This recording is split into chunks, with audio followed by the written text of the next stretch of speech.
All right, Ethan. So back in September, I shared the stage with Mo Gaudat and Dr. Tara Swart.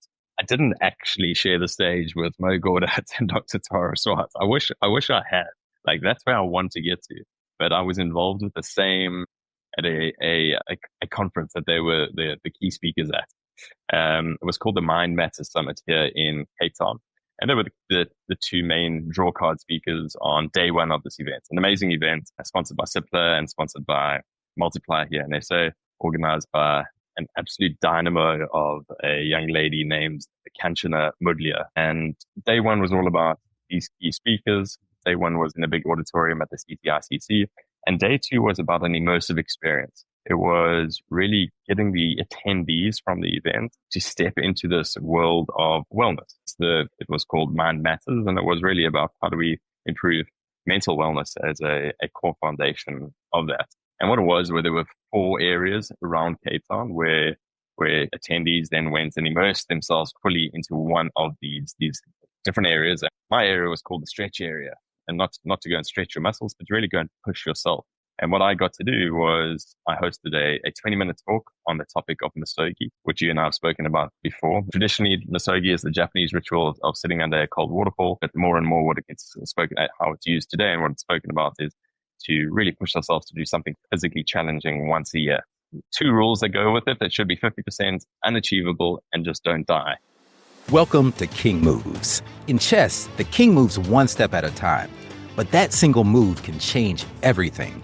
Each week, we explore mindset shifts and simple actions that could lead to the next breakthrough in your business and life. I'm your co-host, Ethan King, from Atlanta, Georgia, USA. Entrepreneur, TEDx speaker, and best-selling author of Wealth Beyond Money. And I'm your co-host, Justin King, no relation to Ethan, from Cape Town, South Africa. Entrepreneur, speaker, and business growth strategist. Our journey crosses continents and cultures as we think out loud, challenge assumptions, and uncover the small moves that create big momentum. Welcome to King Moves. Let's start the conversation. Two rules that go with it that should be 50% unachievable and just don't die. That's the hardcore misogi lovers. That's what they speak about. So I had this 20-minute slot where I spoke about it to the attendees, which was amazing, really, really well received. Loved the principle of misogi, loved the idea of getting to choosing something hard before that hard thing chooses you. So leaning into some discomfort so that we can stack the evidence of our capability to take on other things in life. And what I really loved about the way we structured it was I did the intro, we did this 20-minute talk. People got to visualize and think about what this misogi for them would be. And the misogi is relative to everyone. So one person might say that they're wanting to climb Kilimanjaro. Another person might say that they're just wanting to do a 3-kilometer walk. It's all okay. It's relative to each individual. And once we had done that, we got them to do a breathwork exercise. And that was from Dream Fuel. They recorded an amazing breathwork, which was based on the hero's journey. And we had this breathwork exercise that was now allowing people to visualize themselves going on this hero's journey with the premise of it being this misogi that they were undertaking and really truly experience and have a visceral experience, really feel it in their body, what it would be like to accomplish this thing. It's much like an Olympic athlete visualizing what it feels like to win a gold medal and stand on that top of that podium. And they went through this exercise. Once we were done with the breath work, now the challenge was to kind of get people to step into doing something difficult. And we had two things lined up. The one was cold plunge, so ice plunge.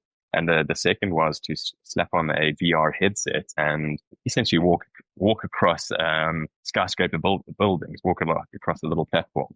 And we could not believe how many people, well, they did both, but particularly on the cold plunge side, people just put any of their fears aside. People put aside any fears of being in a costume in front of strangers as well, because that's a real thing. And people just stripped off, not completely naked, got into their costumes and got into this cold plunge and did 3 minutes in absolutely ice cold water. And the individuals who were running the cold plunge, they afterwards said that they have never, in all the time that they've been doing these sessions, they have never had that higher percentage of attendees of an event step into doing the cold plunge. And I mean, that wasn't massive for me to hear. I think it was the day before and my part, but to know that I'd played some small part in helping people prepare to step into and to choose to do this difficult thing because they know it's going to be helping them stack some evidence to come out on the other side stronger, and to lean into new things.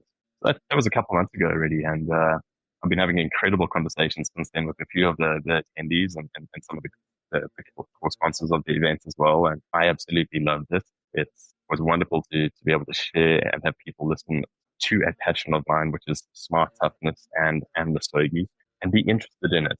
I think that's one thing when you speak about AI, having people come up to you afterwards and ask questions and be curious about the thing.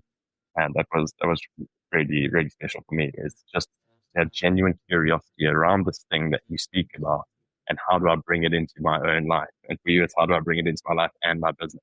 And that is the conversation that's been coming up, is how do I bring misogi not into only my own life, but how do I bring misogi into my business as well? So for me, that journey is looking like on the executive coaching side, absolutely. Smart toughness is the premise is misogi, but with a lot of my strategy facilitation as well. It's teeing executive teams up for success by having them go through this misogi practice together. Galvanize that they can, and prove to each other that they can hold each other accountable and get these tough things across the line, and then translate that into, right, well, what are we wanting to achieve in the business over the next 12 months? So yeah, wonderful experience. And I'm going to say that I shared the stage with Mo and Tara, although it was on proximity, not the actual stage. Well, let me correct you one thing. Mo got to share the stage with you, Justin. That's the reality of it. And I'm serious. Now think about this. First of all, the beauty of what you did is you gave people a taste of it, right? A misogi, like your misogi was running 10 marathons in 10 days. Like, you're not going to take a breakout audience and go do that. But you gave them a taste of the cold plunge, which a lot of people haven't done. And it sucks. I've done it a few times and I hate it. But the fact that they were able to do that showed them, I can do this.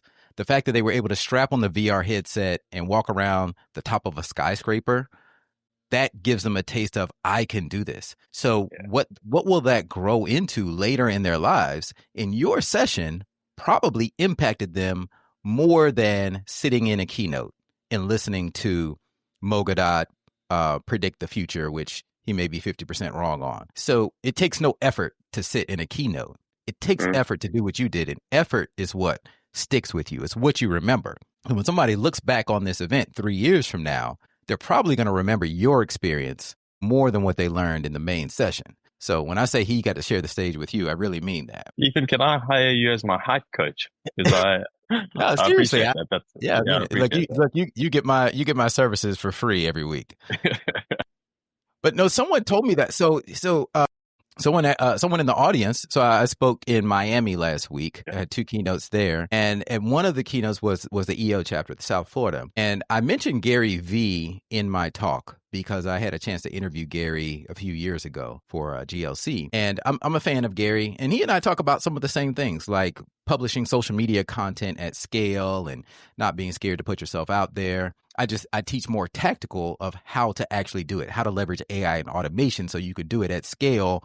Whereas Gary V has 30 people following him around publishing his social media because he has the budget for that. Most small businesses don't. And it just so happened that when I spoke at this event in Miami last week, Gary V had spoken the day before me to the same audience, to EO Global. And somebody said, you deliver more value than Gary. Now, to me. Now, Gary V gets a much bigger keynote fee than I do, but I deliver way more value. And I'm just going to say that he has the fame, he has the hype, but when it comes to tangible takeaway value, and I'm not just saying this to hype myself up, but audience members will tell you that, and I guarantee everybody in that audience says that. And the same thing is true about you. Yeah, I appreciate that. I think that's a great share from your side.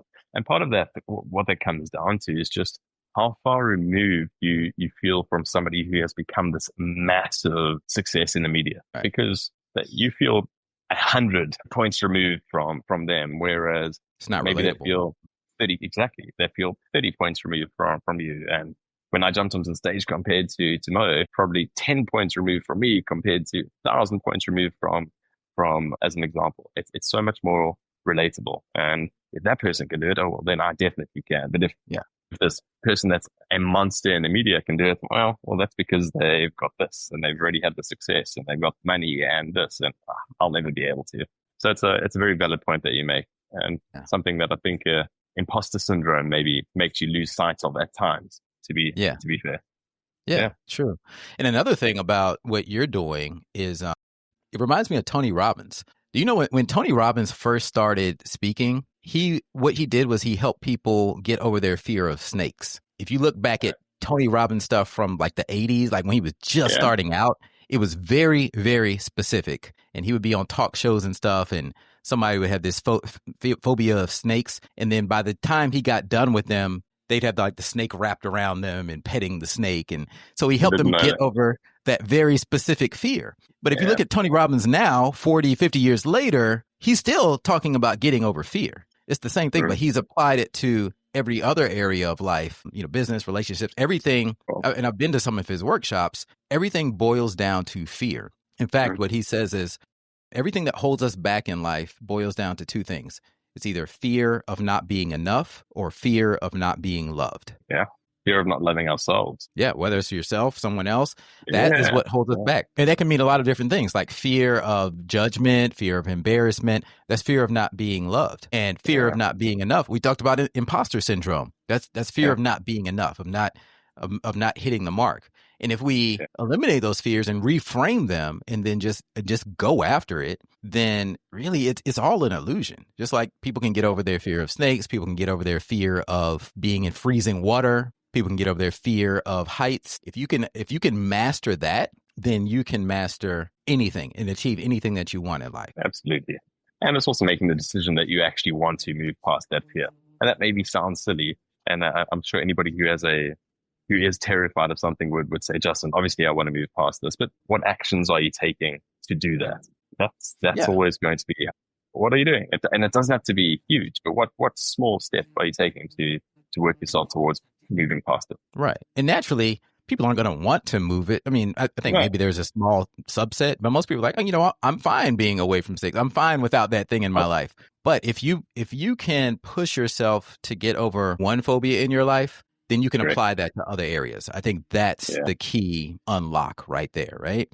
So if I get over my fear of heights in a breakout with Justin King, then maybe, I can channel that same mechanism in my brain. And now I get over my fear of speaking in front of an audience. And that could unlock massive potential in the rest of my life.